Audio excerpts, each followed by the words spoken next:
Board Member Malloy. Here. Board Member Storm. Here. Supervisor Stanley. Here. Vinny is on vacation and Alfie is feeling well. I'd entertain a motion to approve previous town board meeting minutes. Make a motion. I'll second. All in favor? Aye. Opposed? Supervisor's financial report, August 2015. Supervisor, police fees, $75. Fuel reimbursement, $3,543.89. Ambulance fees, $6,705.31. Ambulance donation, $756. Cell tower rental, $891. Ulster County sales tax, $31,739.83. Town clerk fees, $360.62. Justice fees, $14,192. Building permits, $1,469. Planning fees, $100. Dog licenses, $84. Zoning, $100. Highway, July 2015 account interest, 99 cents. FEMA reimbursement, PW number 1337, $6,558.64. Phoenicia Water District rent, $5,000. Phoenicia Water District interest, 23 cents. Vendor fees, $150. Prior year expenditure, $66.50. Pine Hill Water rents, $5,000 for a total of $76,793.01. Excuse me. Communications.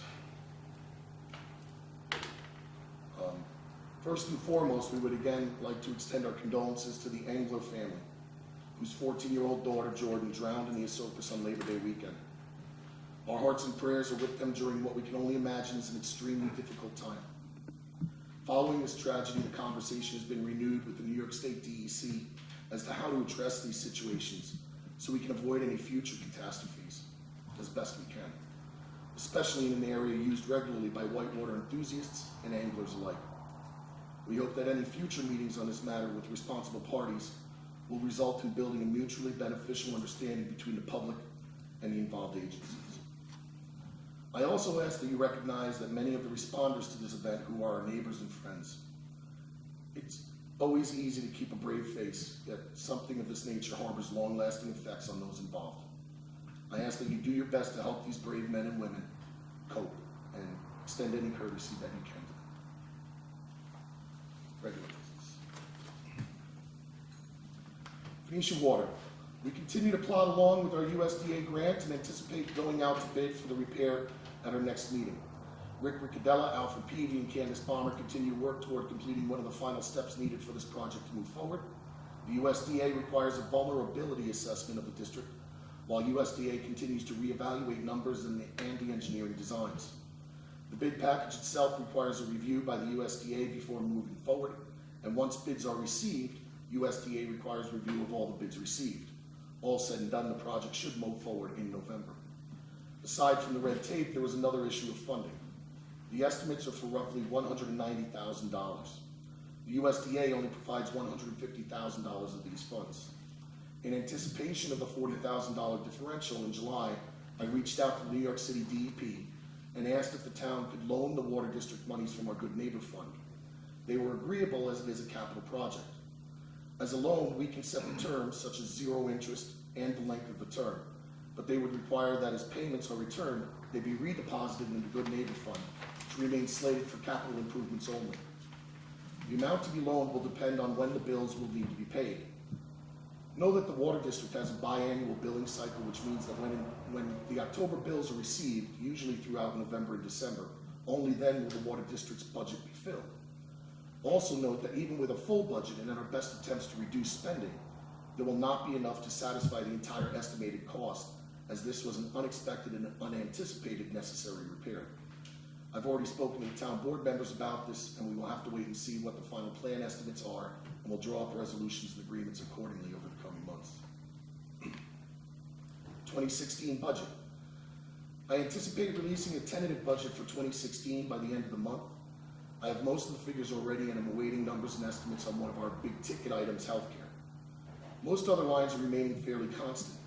I'm estimating 2% raises for contractual and general employees and 1% for elected officials.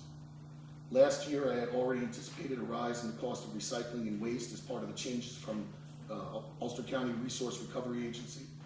So this year's increase is minimal. Retirement looks to remain fairly steady as the state fund continues to do well as last year. Adding that with a turnover of employees, and the new employees come in at a higher tier, which reduces the town's contributions for these employees. There are reductions as the county has fully taken over social services and is continuing its takeover of election costs. Again, thus far, the other entities, fire and libraries, we collect for are remaining flat or remaining within the 2% tax cap imposed by the state. I do need to increase funding for the highway department as it continues to become more difficult maintaining infrastructure as the sources for materials and equipment for private contractors outpaces the 2% cap annually. But Eric and I will strive to keep the tax below 2%.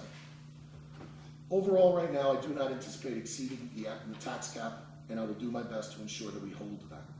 The spending increase is due to be under 1%, and so does overall increase in taxes. We will have a resolution next month to adopt the preliminary budget. Resolutions. We have the first of a number of resolutions regarding properties eligible for FEMA buyouts.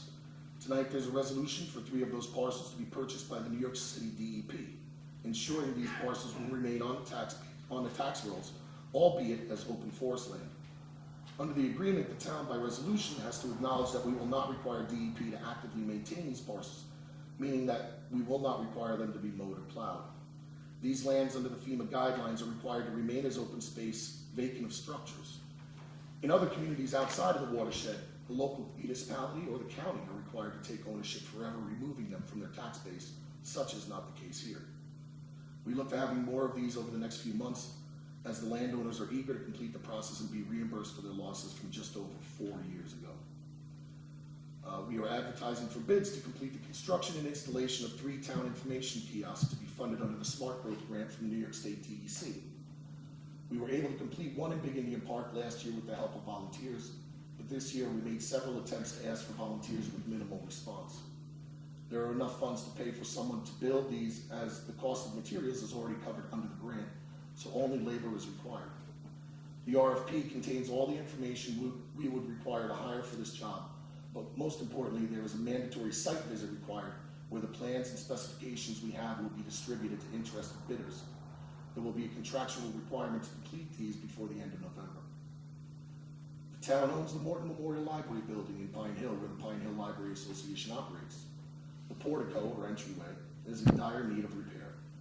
It is not only the fact that this is an historic structure that should be maintained, but this is a public safety issue, whereby we do not want to see anyone injured entering the building from falling debris. We have a resolution tonight to go out to bid, which will be awarded next month. Good Neighbor funds will be utilized to fund this project, and the amount will be based on the awarded bid. Miscellaneous. We have a few resolutions regarding personnel changes. We have a part-time officer resigning and another taking the vacancy. We wish Officer Vandendorf best of luck in his new position and thank him for his service here in Shandaken. We'd like to welcome part-time officer Ryan Benedicasa, as well as new part-time paramedic James Coddington to the ranks. Lastly, we have our annual resolution regarding campaign signage, asking that no campaign signs be posted in town until after Columbus Day in October. This is not a law, but it is simply an annual neighborly request, so our residents and visitors can enjoy the pure beauty of the fall foliage. We thank all of you who complied with this request.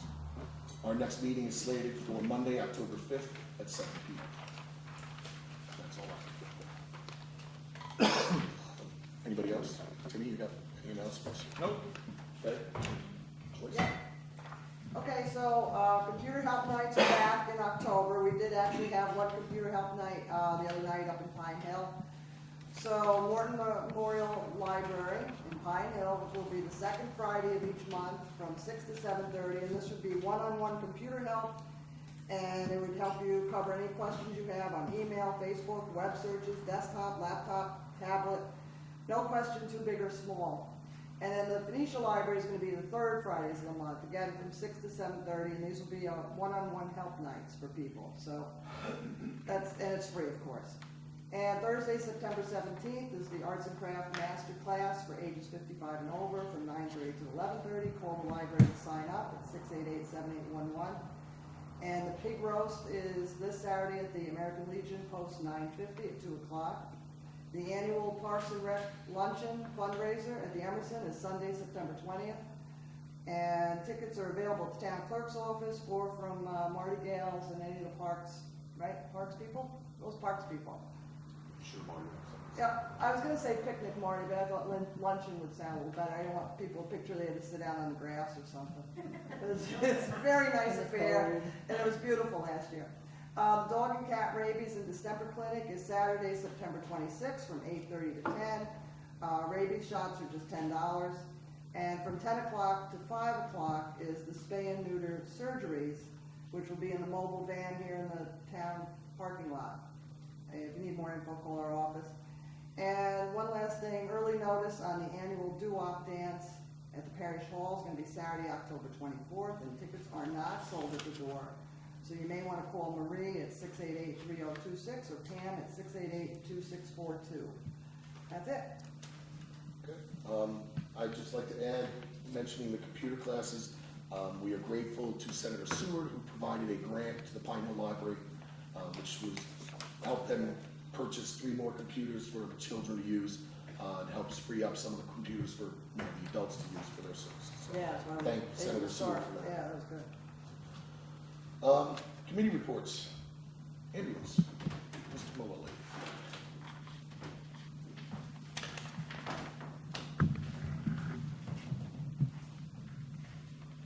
Good evening. The August report, the Town of Shandaken Ambulance, total calls received was 50. Mutual aid was given 5 times to Olive First Aid. Mutual aid was received twice also from Olive First Aid for 2 separate motor vehicle accidents. On a very positive note, the new ambulance unit 626 was placed into service just prior to Shandaken Day. The vehicle is exceeding all expectations and will without a doubt serve the Town of Shandaken well for many years. Tonight you will also see a resolution to hire a part-time paramedic, Jim Coddington. He brings us an incredible resume of experience. He's been a paramedic for many years and is a past chief of an EMS department here in Ulster County. Lastly, there comes a time in every emergency service professional's career when they're truly defined as just that, professionals. For lack of a better term, the past few weeks for all of our local police, fire, and EMS has been hell. We do see incredibly difficult things, and in the past few weeks we have seen many. However, working seamlessly for the best possible outcome. Despite this, sometimes the outcome isn't what we perceive as the best, and that is a horrifying feeling for a responder. So we all have different ways to deal with these types of things. The common denominator amongst all of us is support from each other, from friends and family, and support from the public. As there are consistent reminders that make dealing with these circumstances very difficult for some, please take a moment to thank a member of local emergency services if you see them, instead of asking them about the circumstances of a particular call. That will help more than you could ever imagine. In the wake of horrible tragedy, may we find solace that we all came home to our families and were able to continue to save lives another day. Thank you. Thank you, Rich. Police, monthly statistical report, August 2015. All accidents, 17. Accidents involving animals, 9. Incidents involving real property, 7. Civil incidents, 28. Traffic incidents, 23. Crimes against public order, 6. Check welfare, 12. Community-oriented policing project, 1. Automated intrusion device calls, 9. Assault and related offenses, 7. Assist fire department, ambulance, 25. Criminal mischief, 1. Criminal possession of a weapon, none. Request for patrol, 18. Suspicious activity, 5. 911 calls, 5. Fraud and larceny, 7. Warrants, none. Lost missing persons, 1. Lost found property, 1. Custody dispute, 1. Narcotics, 2. Water emergency, 1. For a total of 186 calls. Summons issued, 70. Arrest, 10. On the car, we have unit number 83 had 3,361 miles on it. Car 84 had 3,030. Car 86 had 355 for a total of 6,746 miles patrolled. And I believe the new police car is in. They're just waiting for the radio to be put in. Yeah, I'm pretty sure the I know he was waiting on it any day. Yeah, it's in, and I think it's just waiting for it to be put together. So I think by the end of the week or next week, we'll have our new car. Community water, Alfred.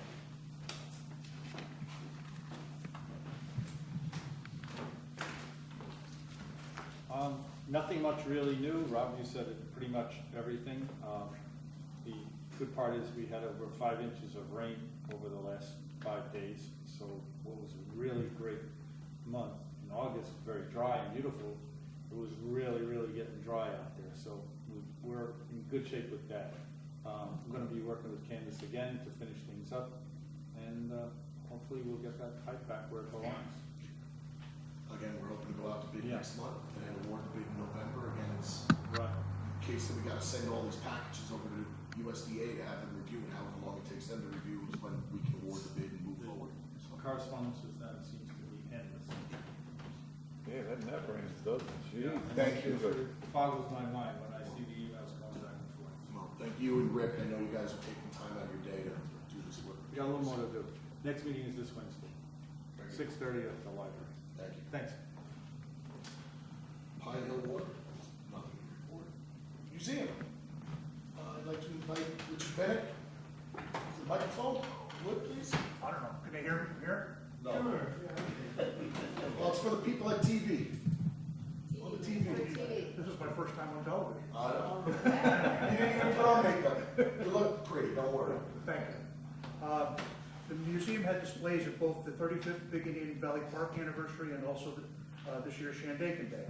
It was very well received by the folks who were able to look through the binders that contained photos of each of the hamlets, as well as the displays around the booth.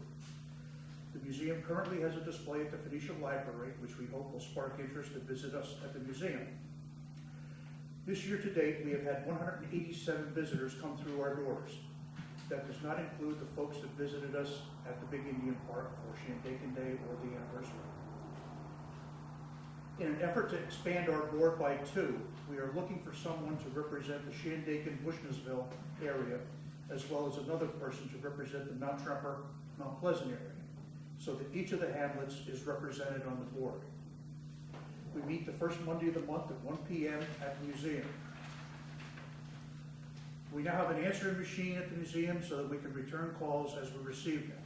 The primary reason for the purchasing of it was the volume of calls asking about family genealogy, as well as information about the numerous hotels and boarding houses that were scattered about the township that their grandparents came to for vacation.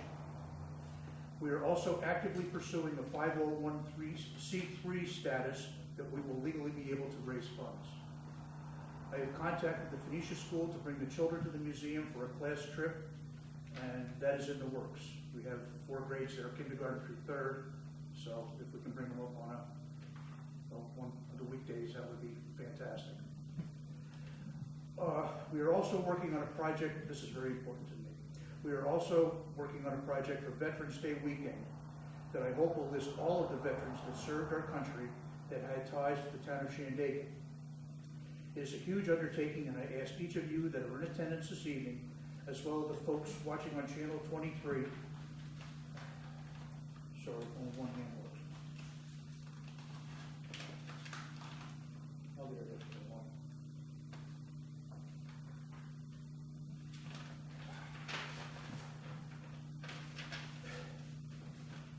One. Contact me or the museum to ensure that each veteran will be honored. I would like to ask the town clerk, Joyce Grant, and her staff to put this on the town website so that the word gets out. We don't have much time. I also ask that both the museums and my phone number be posted on this important project. I thank you in advance for your support to our museum because it does belong to you. With the veterans, it's not just the people that served during the wars, it's also anybody that served. Okay? And hopefully, I've got 100 and some odd names so far, and We've had a couple that were killed in action. One was in a Jeep accident in Berlin, and probably the most saddest was we had a native of Big Indian that was in the Korean War, and he died in a POW camp of malnutrition. So, thank you. Thank you.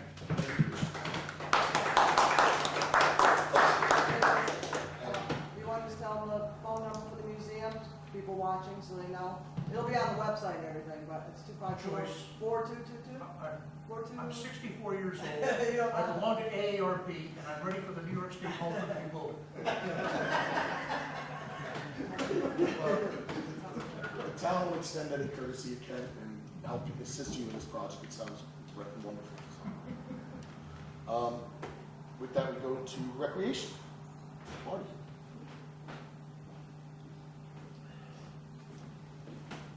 Hi. Do this every time. Thank you, Joyce, for the plug. I want to talk a little more about our event this coming Sunday, September 20th. It's going to be the second annual fundraiser to support Shandaken Parks and Recreation. We've identified our project as improvements to the baseball field at Glenbrook Park. We want to do such things as cap the fence, some field work, and maybe even get some additional bleachers. We are also naming our first ever park superhero, so stay tuned. This will go to a dedicated individual who has come to the aid of our parks over the years. Thanks to the generosity of many individuals in our community, the expenses related to this event are completely covered. Therefore, all the ticket sales, all the proceeds go directly to benefit the parks. The tickets will sell for $30 for one, 2 for $50, and kids eat free. We're gathering again at 1 p.m. this Sunday, September 20, at the Pavilion at the Catamount Restaurant. We'll go inside if it's chilly at all. And this, of course, is at the Emerson Resort and Spa. And just in case you don't have anything else to do, I've got some tickets for board members to try and sell. It was really nice last year, too. It was It's great. Yeah. Marty, what time? 1 o'clock this Sunday.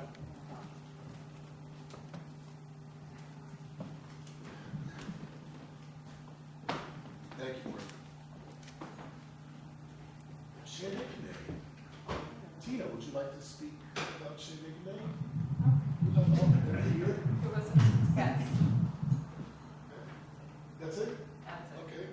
I'll I already started on next year. I know she doesn't like to talk about it much, but I have to say again, there's a number of volunteers. I don't have the list in front of me.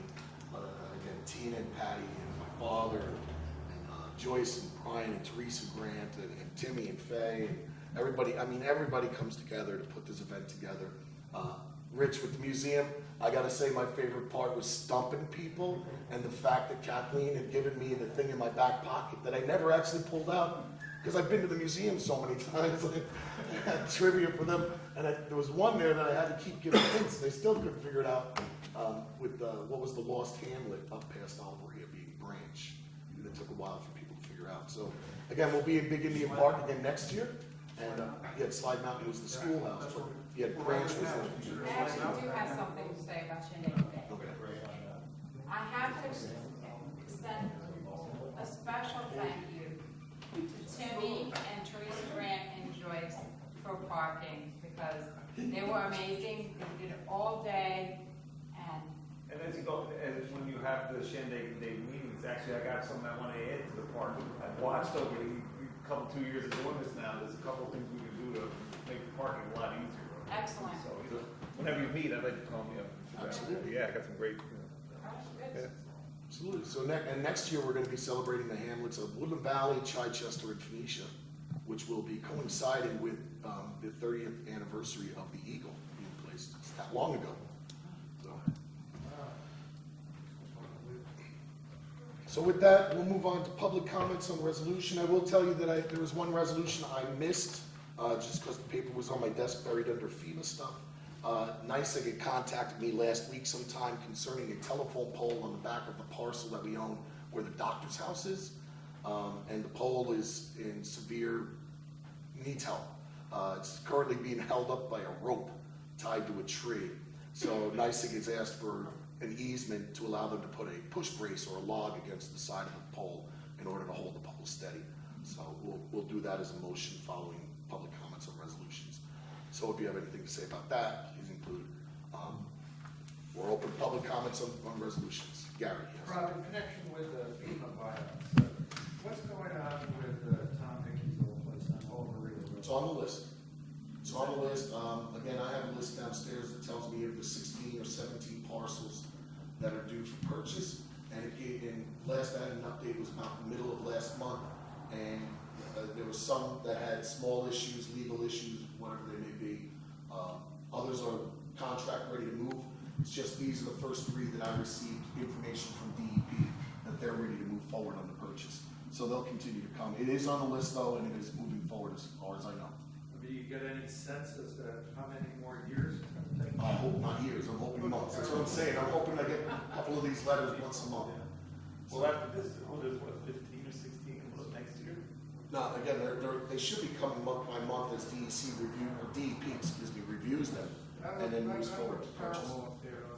I know. Again, one of them tonight is in Elvria, and one's on Plank Road in Phoenicia, and the other one's down in Mount Tremper. So it's just however the DEC's processing them, and I have no idea where it stands in the contractual line. So, but we should have word on them shortly. Any other comments? Marty, yes. I was wondering about the request for proposals for the labor to install the kiosks. Where will the 3 new kiosks go? One is slated for Main Street in Phoenicia, one is slated for Main Street in Pine Hill, and the other one is slated for the intersection, basically Rudy Frank Road and Route 42, but it's technically Ash Road and Route 42. So that's where they've been planned to be located for 2 years now. Any other comments? With that, move on to motions. I'd like a motion to allow NYSEG an easement in order for them to provide a push brace for a telephone pole on our parcel in Phoenicia at 9 Ave Maria Drive. I'll make that motion. Do I have a second? I'll second. All in favor? Aye. Motion carries. Thank you. Move on to resolutions. Resolution 11015, resolution to pay all bills, whereas the Department of Audit and Control require town boards to sign and inspect all vouchers coming to the town for payment, to number and total amounts from each fund. Therefore, it be resolved that the town board authorize the following vouchers paid. General, $61,892.09. Highway, $28,353.74. Phoenicia Water, $4,980.71. Phoenicia Lights, $864.20. Chichester Lights, $130.05. And Pine Hill Lights, $510.10. For a grand total of $96,730.89. And I move its adoption. I'll second. Board Member Malloy? Yes. Board Member Storm? Yes. Supervisor Stanley? Yes. Resolution 11115, authorizing supervisor to enter into agreement with New York City Department of Environmental Protection regarding FEMA buyout properties. Whereas the town of Shandaken town suffered devastating losses from Hurricane Irene and Tropical Storm Lee storms in August and September of 2011, and whereas multiple residential parcels endured substantial damages from said storms as prescribed under FEMA or Federal Emergency Management Agency FEMA guidelines, which makes them eligible for purchase through the FEMA buyout program. And whereas 16 parcels have been identified and have remained in the FEMA buyout program, which includes demolition of any structures and restricting the parcels as open space perpetually. And whereas the town has declined taking ownership of these parcels, whereby the New York City Department of Environmental